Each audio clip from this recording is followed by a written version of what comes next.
Bismillahirrahmanirrahim. My name is Noman Ahmed and student I am your maths teacher. Chapter number 3 को हमने student last lecture में continue किया है, उससे ही हम आगे चलते हैं. मैं लास्ट लेक्चर को थोड़ा सा रिपीट कर देता हूँ. Chapter number 3 board weightage, 3 short question, 1 objective और 1 लॉन्ग पार्ट जो है वो 1 से 2 MCQs हैं और 1 लॉन्ग पार्ट 5 मार्क्स का. बोर्ड एग्ज़ाम में चैप्टर 3 से इतने नंबर की चीज़ें आएंगी आपको. फिर चैप्टर नंबर 3 में हमने मैट्रिसेस, उनके मैथमेटिशियंस नेम के किन्होंने ये इंट्रोड्यूस करवाया. फिर डिटर्मिनेंट, उनके मैथमेटिशियंस नेम के ये किन्होंने इंट्रोड्यूस करवाया. ये चीज़ें हमने लास्ट लेक्चर में डिस्कस की थी.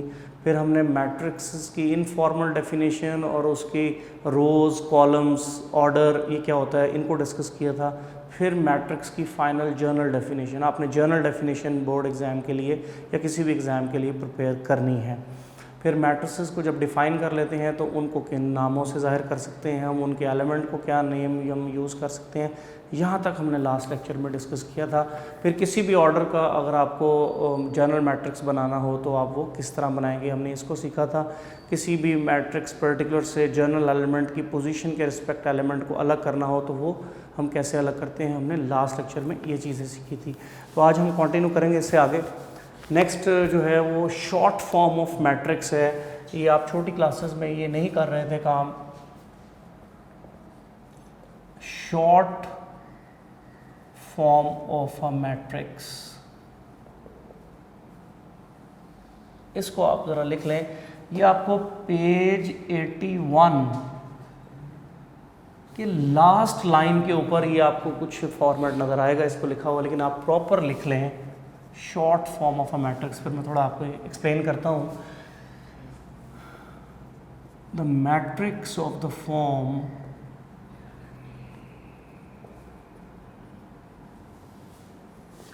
A is equal to Aij m by n, where I is equal to 1, 2, 3 so on m, j is equal to 1, 2, 3 so on n, is called short form of a matrix. तो ये definition, ये format है short form of matrix का. Repeat कर रहा हूँ मैं student, अगर पेपर में आपको आ जाए define short form of matrix, how we write matrix in short form. So the matrix of the form, A matrix का नाम हो गया, इक्वल का sign, bracket start, bracket end, और उसके अंदर सिर्फ एक ही एलिमेंट आपने लिखना है, ए आई जे जर्नल फॉर्मेट के अंदर. Order is m by n. तो अभी आपने जो इससे पहले वाले लेक्चर पे, हमने लास्ट लेक्चर में जो जर्नल फॉर्मेट में m by n मैट्रिक्स, वो कितना उसने स्पेस कंज्यूम की थी, कितना ज़्यादा पेज का हिस्सा जो है वो लिखने में लगा था.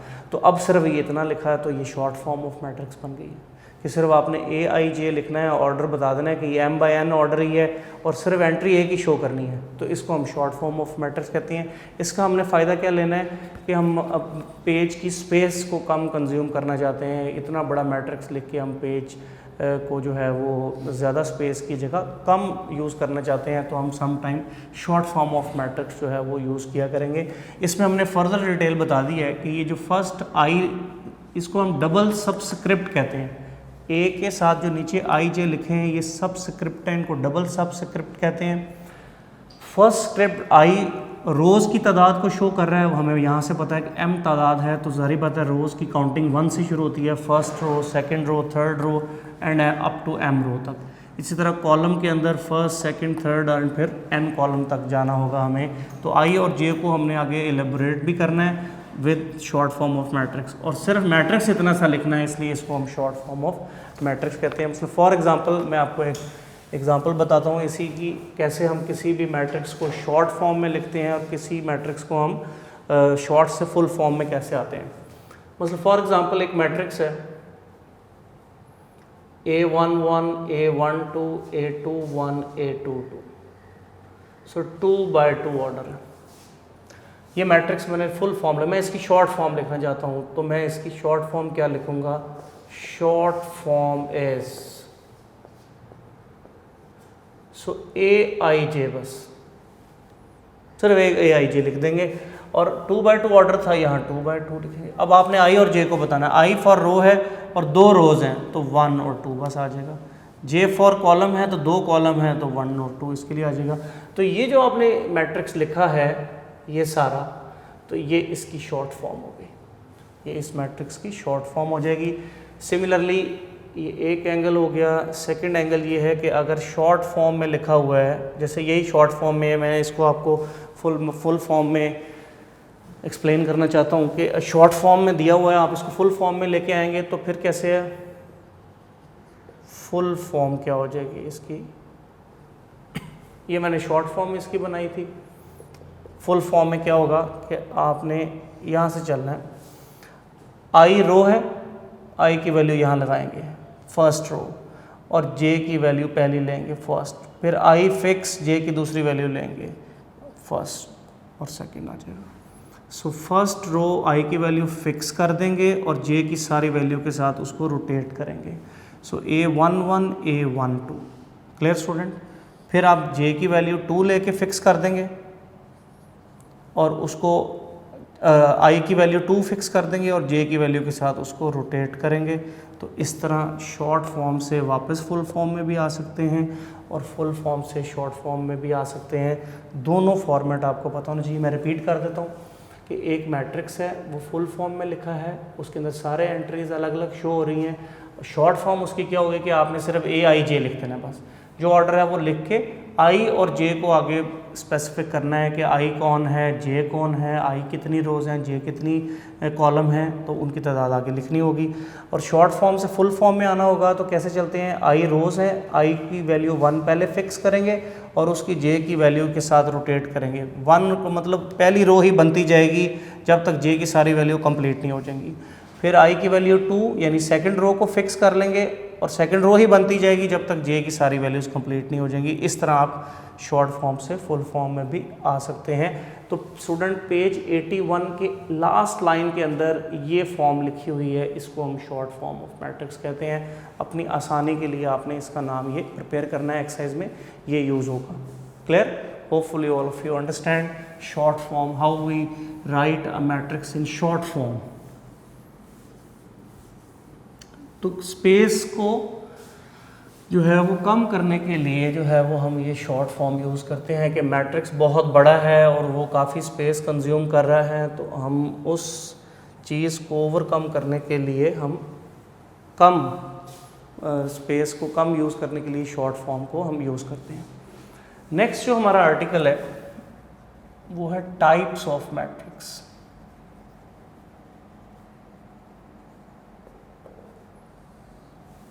टाइप्स ऑफ मैट्रिक्स, ये स्टूडेंट आपने 9th क्लास के अंदर भी ये मैट्रिक्स का चैप्टर था। जो टाइप्स आपने वहाँ पढ़ी हैं ऑलमोस्ट वही हैं।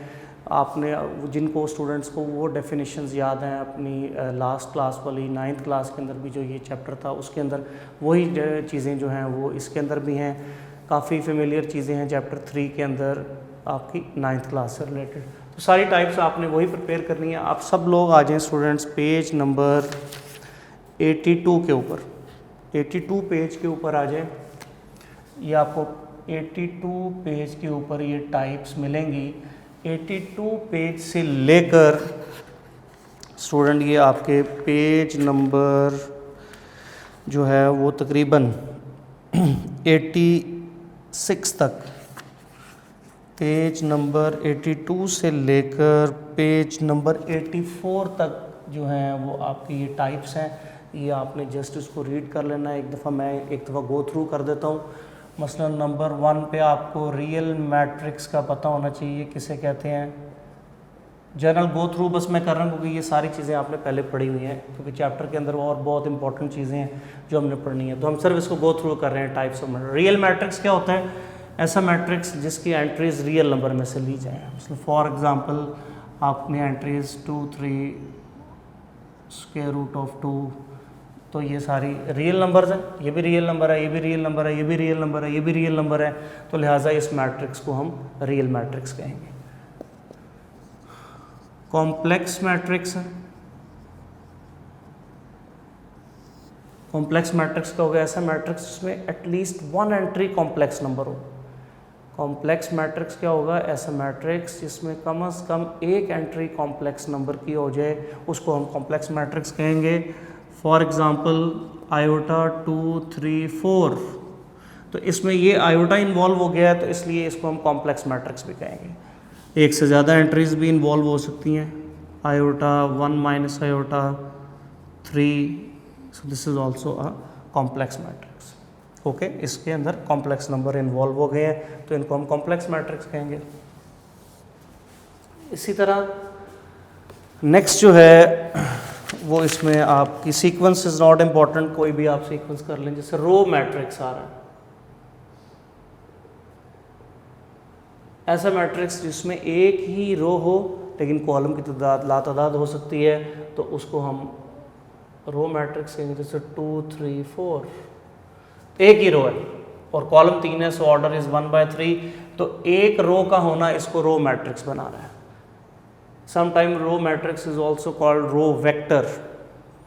फिर कॉलम मैट्रिक्स,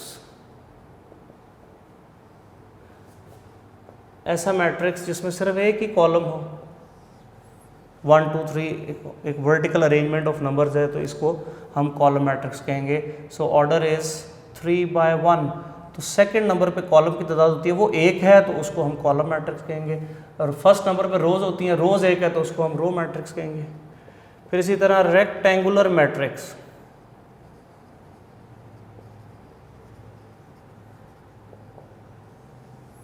रेक्टेंगुलर मैट्रिक्स क्या होता है कि जिसमें रोज की तादाद number of rows is not equal to number of columns.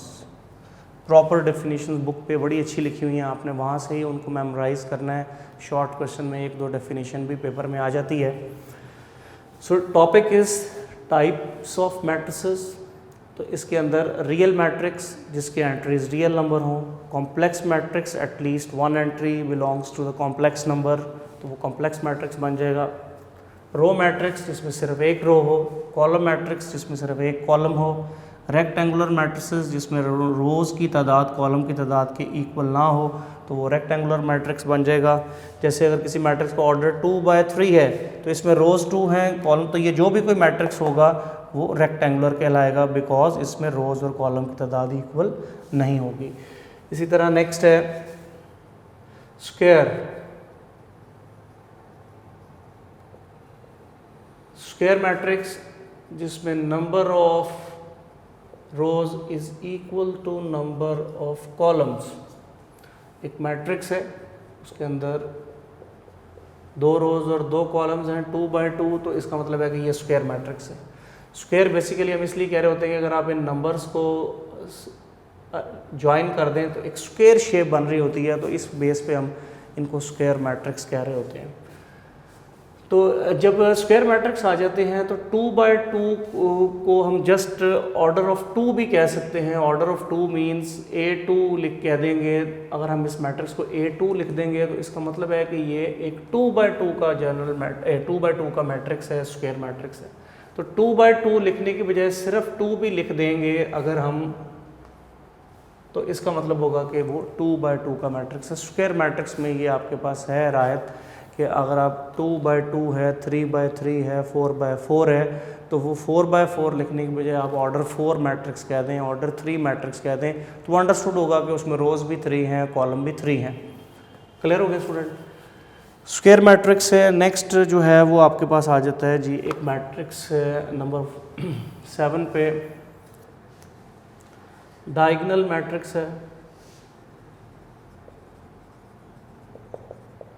इसके लिए मैट्रिक्स का स्क्वायर होना ज़रूरी है, ये एक बात आप नोट कर लें कि ये मैं एक जर्नल मैट्रिक्स लिख रहा हूँ।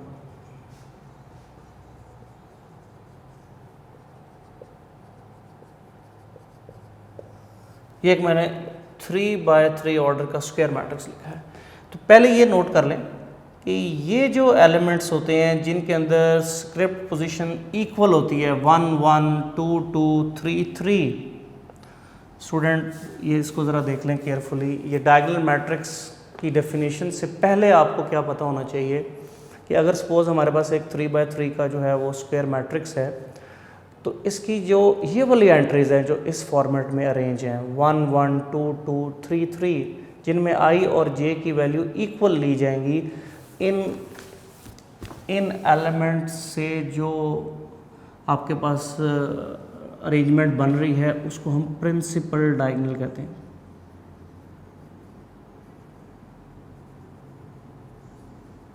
प्रिंसिपल डायगोनल, मेन डायगोनल,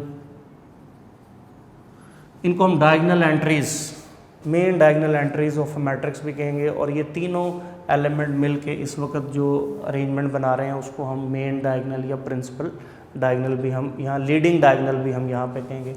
और जो इस फॉर्मेट के अंदर नंबर्स की अरेंजमेंट आ रही होगी इसको हम सेकेंडरी डायगोनल कहेंगे, सेकेंडरी डायगोनल। ये पेज 83 के ऊपर ये चीज़ें आपको मिल जाएंगी, आपने वहाँ से इनको रीड करना है। सिर्फ यहाँ समझ लें, डायगोनल मैट्रिक्स पढ़ने से पहले आपको किसी भी स्क्वायर मैट्रिक्स के अंदर मेन डायगोनल के एलिमेंट कौन से होते हैं, सेकेंडरी डायगोनल के एलिमेंट कौन से होते हैं, इनके बारे में पता होना चाहिए।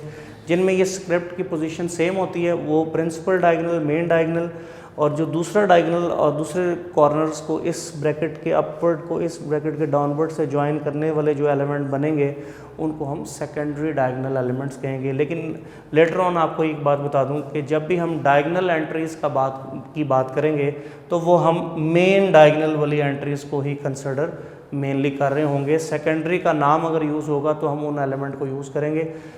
प्रिंसिपल डायगोनल, मेन डायगोनल या डायगोनल एलिमेंट्स की जब बात होगी तो हम इन एलिमेंट को डिस्कस करेंगे जिसमें 1 1 2 2 3 3 एंड अगर हायर ऑर्डर हैं तो 4 4 वगैरह एलिमेंट इन्वॉल्व हो जाएंगे। इसके बाद अब वो आपका डायगोनल मैट्रिक्स की डेफिनेशन आपको आनी चाहिए। डायगोनल आपने देख लिया है कि जो प्रिंसिपल डायगोनल के एलिमेंट हैं उनको हम डायगोनल कहते हैं। तो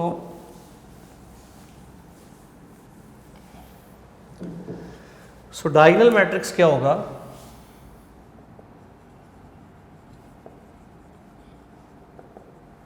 डायगोनल मैट्रिक्स के लिए शर्त है कि जो डायगोनल एंट्रीज हैं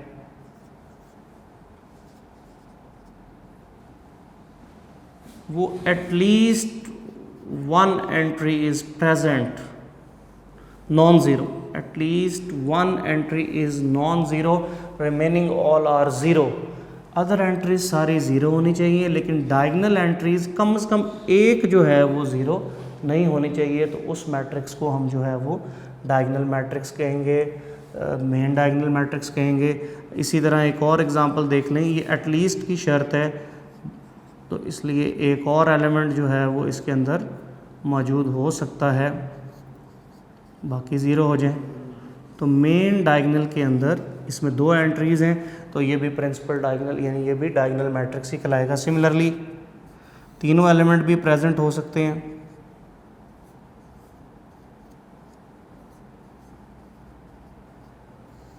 तो this is also a diagonal matrix. तो डायगोनल मैट्रिक्स इन तीनों फॉरवर्ड में से किसी तरह का भी हो सकता है। Other elements are zero but diagonal entries यानी मेन डायगोनल एलिमेंट्स जो हैं उनमें से कम एक ज़ीरो नहीं होना चाहिए। तो जो फॉर्म होगी उसको डायगोनल मैट्रिक्स कहेंगे। तो A11 ये पोजीशन पे जो एलिमेंट है वो ज़ीरो नहीं है, बाकी सब ज़ीरो है, तो ये भी डायगोनल मैट्रिक्स है। दो एलिमेंट नॉन ज़ीरो हो जाएं तब भी डायगोनल मैट्रिक्स है। तीनों एलिमेंट मेन डायगोनल के नॉन ज़ीरो हो जाएं तब भी डायगोनल एलिमेंट, लेकिन अदर एलिमेंट्स जो हैं उनको ज़ीरो ही होना चाहिए। तो जो फॉर्मेट बनेगा उसको हम डायगोनल मैट्रिक्स कहेंगे। Hopefully student you are all understand.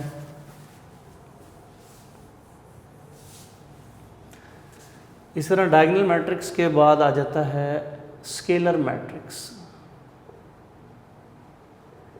ये इंपॉर्टेंट डेफिनेशंस भी हैं पेपर के लिए। Diagonal matrix, scalar matrix. Scalar matrix के लिए शर्त है कि मैट्रिक्स डायगोनल हो। स्केलर मैट्रिक्स के लिए शर्त है कि मैट्रिक्स डायगोनल होना चाहिए। अब जब डायगोनल कह दिया तो इसका मतलब है कि अदर एलिमेंट ज़ीरो, और डायगोनल के अंदर भी ये वाली टाइप हो कि जो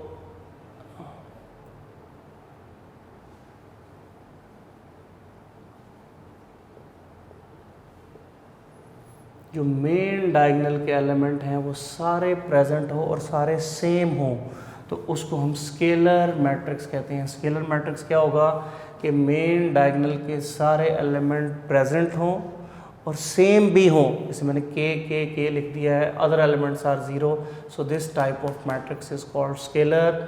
फॉर एग्जांपल 2 0 0 2, तो मेन डायगोनल के एलिमेंट प्रेजेंट हैं और सारे सेम हैं, तो this is a scalar matrix of order 2 by 2। तो इस तरह आप स्केलर मैट्रिक्स और डायगोनल मैट्रिक्स को आइडेंटिफाई करेंगे। Scalar matrix must be a diagonal matrix, but जो मेन डायगोनल एंट्रीज हैं वो सारी सेम होनी चाहिए और नॉन ज़ीरो होनी चाहिए, तो उसको हम स्केलर मैट्रिक्स कहेंगे। नंबर 9 है यूनिट मैट्रिक्स। यूनिट मैट्रिक्स जो है वो एक स्केलर मैट्रिक्स होता है, लेकिन स्केलर मैट्रिक्स के साथ साथ उसके ऊपर एक कंडीशन है कि मेन डायगोनल के एलिमेंट्स सेम होने चाहिए और 1 होने चाहिए। मेन डायगोनल की एंट्रीज 1 ही होनी चाहिए सिर्फ, तो उस मैट्रिक्स को हम यूनिट मैट्रिक्स कहेंगे। यूनिट मैट्रिक्स को नॉर्मली हम कैपिटल आई से रिप्रेजेंट करेंगे। अदर मैट्रिक्सेस को हम कोई भी नाम आप यूज़ कर सकते हैं, A B C D, but in case of unit matrix आप उसके लिए कैपिटल आई यूज़ करेंगे। और ये अगर 3 by 3 का यूनिट मैट्रिक्स है तो आप उसके साथ I3 लिखेंगे। I3 कैपिटल I3 मीन्स कि ये यूनिट मैट्रिक्स है 3 by 3 ऑर्डर का। तो ये इसके साथ इम्पॉर्टेंट है, एक नोट में इसको मज़ीद एक्सप्लेन मैं कर रहा हूँ, तो आप इसको ज़रा देख लें कि जब ये आइडेंटिटी मैट्रिक्स या यूनिट मैट्रिक्स से रिलेटेड इंफॉर्मेशन है जो आपको एक्सरसाइज में हेल्प करेगी। I1 लिखा है तो इसका मतलब है कि वो ये मैट्रिक्स है 1 by 1 ऑर्डर का। I2 लिखा है तो इसका मतलब है कि वो ये मैट्रिक्स है 2 by 2 ऑर्डर का। आपको ये मेमोराइज करना है कि I1 में कौन सा मैट्रिक्स आता है, I2 में कौन सा मैट्रिक्स आता है। एंड सिमिलरली I3 का मतलब है कि वो आपका ये वाला मैट्रिक्स है 3 by 3 ऑर्डर का, एंड सो ऑन। आप किसी भी ऑर्डर का मैट्रिक्स बना सकते हैं। तो आपको इन 3 मैट्रिक्स की आई की फॉर्म में ज़्यादा ज़रूरत पड़ेगी एक्सरसाइजेस के अंदर, तो आपको ये मेमोराइज करना है। I3 का मतलब कौन सा मैट्रिक्स है, I2 का मतलब, ये सब आइडेंटिटी मैट्रिक्स हैं, यूनिट मैट्रिक्स हैं। 1 का मतलब 1 by 1 ऑर्डर का, 2 का मतलब 2 by 2 ऑर्डर का, 3 का मतलब 3 by 3 ऑर्डर का। क्लियर? इसके बाद नेक्स्ट है ज़ीरो मैट्रिक्स या नल मैट्रिक्स। तो नाम से जैसे जाहिर है कि ज़ीरो मैट्रिक्स या नल मैट्रिक्स वो मैट्रिक्स होता है जिसकी एंट्रीज सारी ज़ीरो होती हैं। So all entries are zero, all entries are zero, तो वो ज़ीरो मैट्रिक्स बन जाएगा। Zero matrix is denoted by capital O। तो इसी तरह आप O1 का मतलब होगा कि ये ज़ीरो मैट्रिक्स है जिसमें सिर्फ एक ही एंट्री है, first row first column. O2 का मतलब है कि इसमें ये 2 by 2 ऑर्डर का ज़ीरो मैट्रिक्स है। And similarly O2 by 3 means कि ये 2 by 3 ऑर्डर का जो है वो ज़ीरो मैट्रिक्स है। तो इसमें 2 रोज़ आपको करनी पड़ेंगी और 3 कॉलम आपको अरेंज करने पड़ेंगे। तो इन these are the example of zero matrix. तो 2 मैट्रिक्स हैं जिनको हम नॉर्मली एक्सरसाइज के अंदर इन नोटेशन से रिप्रेजेंट कर रहे होंगे, एक यूनिट मैट्रिक्स और एक नल मैट्रिक्स। कैपिटल I 1 2 3 ये नोटेशंस यूनिट मैट्रिक्स के लिए यूज़ की जाएंगी, और कैपिटल O के साथ आपको जो ये नोटेशंस हैं वो ज़ीरो मैट्रिक्स के लिए। अदरवाइज़ बाकी जितने भी मैट्रिक्स हैं उनको आप A B C capital letter में से कुछ भी आप उनके लिए यूज़ कर सकते हैं। तो ये थी हमारी टाइप्स ऑफ मैट्रिक्स। 82 पेज से लेकर 84 पेज तक स्टूडेंट्स जो हैं वो आपने इन टाइप्स को रिवाइज़ कर लेना है। कोई इसमें इतनी मुश्किल चीज़ें नहीं हैं, आप इजीली उनको अंडरस्टैंड कर सकते हैं। उसके बाद हमारा जो नेक्स्ट आर्टिकल है वो भी इन्हीं चीज़ों से रिलेटेड है, वो है operations on matrices. Next article के अंदर हमारे पास जो टॉपिक है वो क्या है, operation on matrices. Operation matrices का मतलब है कि इक्वल मैट्रिसेस कैसे होते हैं, एडिशन मैट्रिसेस की क्या होती है, एडिशन एंड सब्ट्रैक्शन क्या होती है, स्केलर मल्टीप्लिकेशन क्या होती है,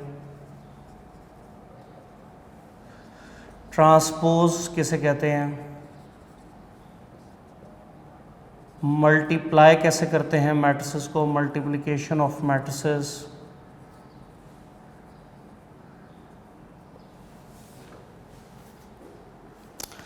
तो ये जो चीज़ें हैं इनको हम ऑपरेशंस ऑन मैट्रिसेस के अंदर कंसिडर करते हैं। Clear student?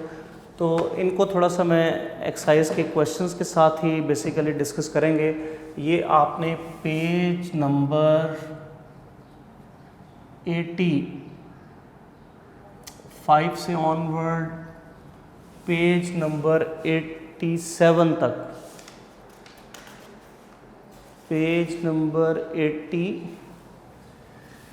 84 से आगे कंटिन्यू करें, कुछ एक दो डेफिनेशन उस पे, पेज 88 तक ये ऑपरेशंस किए, इनको जस्ट आपने रीड करना है वहाँ पे। बाकी एक्सरसाइज के अंदर हम कैसे ये ऐड करेंगे, सब्ट्रैक्ट करेंगे, ये चीज़ें देखेंगे। So these are the operations, कैसे मैट्रिक्स को ऐड करना है, कैसे सब्ट्रैक्ट करना है, ये इसकी डेफिनेशन में ये चीज़ें लिखी होंगी, आप उनको रीड कर लें। एक्सरसाइज पे क्वेश्चन करते वक्त ये डेफिनेशन ऑटोमेटिकली इन्वॉल्व हो जाएंगी। स्केलर मल्टीप्लिकेशन क्या होती है कि जब हम एक मैट्रिक्स को किसी नंबर से मल्टीप्लाई करना चाहते हैं तो यहाँ स्केलर नंबर के तौर पे काउंट होता है।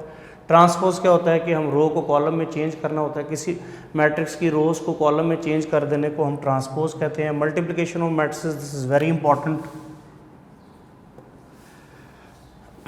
इसको देख लें आप।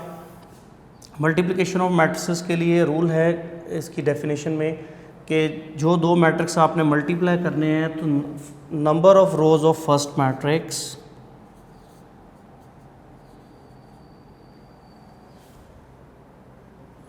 इसकी डेफिनेशन नोट कर लें, page number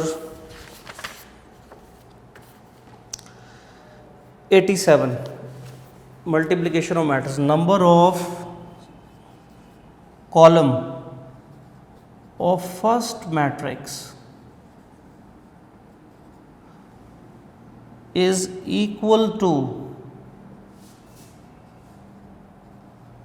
number of rows of second matrix। ये एक इम्पॉर्टेंट पॉइंट है मल्टीप्लिकेशन ऑफ मैट्रिसेस के अंदर कि दो मैट्रिक्स को हम मल्टीप्लाई कैसे करते हैं, हो भी सकते हैं या नहीं हो सकते, उसके लिए ये कंडीशन को आपको ज़रूर चेक करना है। Number of column of first matrix, पहले मैट्रिक्स के कॉलम्स की तादाद बराबर होनी चाहिए number of rows of second matrix, और दूसरे मैट्रिक्स की रोज़ की तादाद के बराबर होनी चाहिए। अगर बराबर है तो हम उन मैट्रिक्स को कह देंगे कि वो मल्टीप्लाई हो जाएंगे, अदरवाइज़ नहीं। स्टूडेंट मैं फिर रिपीट कर रहा हूँ कि हमने टाइप्स ऑफ मैट्रिसेस को डिस्कस करने के बाद हमारा next topic operation on matrices है। इन पेज नंबर्स को आपने रीड करना है, ये समझें आपका होमवर्क भी है, उनके अंदर इन चीज़ों को डिस्कस किया होगा। मैं जनरल बातें इनकी बता रहा हूँ, इसमें मैं इतनी डिटेल में इसलिए नहीं जा रहा कि ये सारी चीज़ें आपने 9th क्लास के अंदर मैट्रिसेस में पढ़ी हुई हैं कि कैसे मैट्रिक्स ऐड करते हैं, हमने वही सारी चीज़ों को अपनी पहली एक्सरसाइज के अंदर डिस्कस करना है। इक्वल मैट्रिसेस, पहली डेफिनेशन है कि दो मैट्रिक्स हैं, शॉर्ट फॉर्म में मैं लिख रहा हूँ, दो मैट्रिक्स हैं और हमने उनको कहना है कि वो इक्वल है, A is equal to B। तो ये उस वक्त ही पॉसिबल है अगर उनकी कॉरस्पॉन्डिंग एंट्रीज और ऑर्डर सेम हो। तो ऑर्डर सेम होना चाहिए और उनकी कॉरस्पॉन्डिंग एंट्रीज इक्वल होनी चाहिए। एक बात, ऑर्डर सेम हो। तो ऑर्डर इज सेम,